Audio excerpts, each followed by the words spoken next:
ಚಿಂತಿಸಬೇಡ. ಅದರಿಂದ ನಿನಗೆ ಆಗುವ ಪ್ರಯೋಜನಗಳಿಗಿಂತ ಆಗುವ ಅನಾಹುತಗಳೇ ಹೆಚ್ಚು. ಚಿಂತೆ ಮತ್ತು ಚಿತೆಯ ನಡುವಿನ ವ್ಯತ್ಯಾಸ ಇಷ್ಟೇ. ಚಿಂತೆಯ ಮನಸ್ಸನ್ನು ಹಾಳು ಮಾಡಿದರೆ ಚಿತೆಯು ಮನುಷ್ಯನನ್ನೇ ಹಾಳು ಮಾಡುತ್ತದೆ.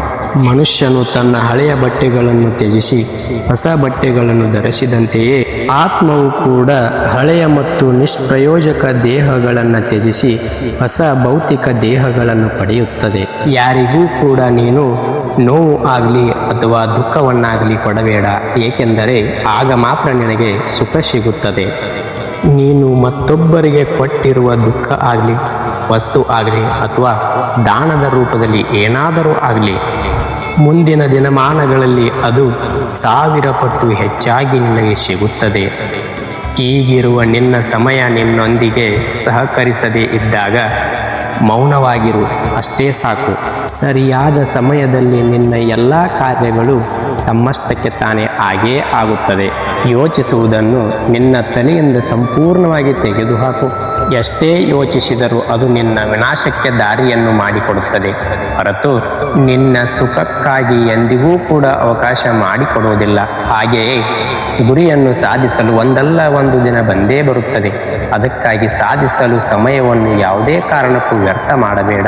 ತಾಳ್ಮೆಯೇ ನಿನ್ನ ಗೆಲುವಿನ ಮಂತ್ರವಾಗಬೇಕು.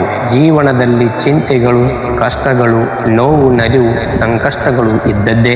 ಅದಕ್ಕೆ ನೀನು ಚಿಂತೆ ಮಾಡುತ್ತಾ ಕೂತರೆ ಪ್ರಯೋಜನವಿಲ್ಲ. ನಮ್ಮ ಬದುಕೇ ಒಂದು ಹೋರಾಟ.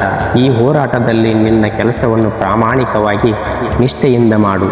ಏನು ಆಗಬೇಕೋ ಅದು ಆಗೇ ಆಗುತ್ತದೆ. ಅದನ್ನು ತಡೆಯಲು ಯಾರಿಂದಲೂ ಕೂಡ ಸಾಧ್ಯವಿಲ್ಲ.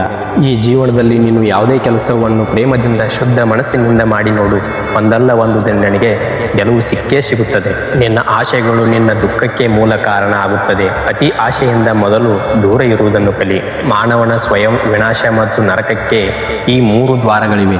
ಅವು ಕಾಮ, ಕೋಪ ಮತ್ತು ದುರಾಶೆ.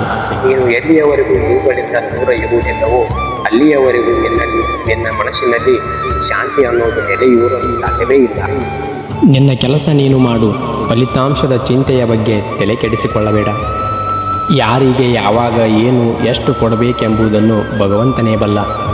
ಚಿಂತೆ ಬಿಡು. ಯಶಸ್ಸಿನತ್ತ ಪ್ರಾಮಾಣಿಕವಾಗಿ ಹೆಜ್ಜೆಯನ್ನಿಡು. ನಮ್ಮದಲ್ಲದನ್ನು ಹಠದಿಂದ ಪಡೆದುಕೊಂಡರೆ ಅದು ಬಹಳ ದಿನಗಳ ಕಾಲ ನಮ್ಮ ಬಳಿ ಇರುವುದಿಲ್ಲ. ಗೆಲುವು ನಿನ್ನದಾಗಲಿ. ಪ್ರಯತ್ನಂ ಸರ್ವಸಿದ್ಧಿ ಸಾಧನಂ. ಪವಿತ್ರವಾದಂತಹ ಕಮಲದ ಹೂವು ಕೇಸರಿನಲ್ಲಿ ಅರಳುತ್ತೆ, ಆದರೆ ಅದರಿಂದ ಪ್ರತ್ಯೇಕವಾಗಿಯೇ ಉಳಿದು ಬಿಡುತ್ತದೆ. ಈ ಕಮಲದ ಹೂವಿನಿಂದಲೇ ನಾವು ಶುದ್ಧವಾಗಿರುವುದನ್ನು ಕಲಿಯಬೇಕು. ಈ ಕಮಲದ ಹೂವನ್ನು ಶುದ್ಧದ ಸಂಕೇತ ಅಂತ ಕರೆಯುತ್ತಾರೆ. ಮತ್ತೊಂದು ಹೊಸ ಕಂಟೆಂಟ್ದೊಂದಿಗೆ ನಾಳೆ ಮತ್ತೆ ಸಿಗುತ್ತೇನೆ. ನಮಸ್ಕಾರ, ಎಲ್ಲರಿಗೂ ಒಳ್ಳೆಯದಾಗಲಿ.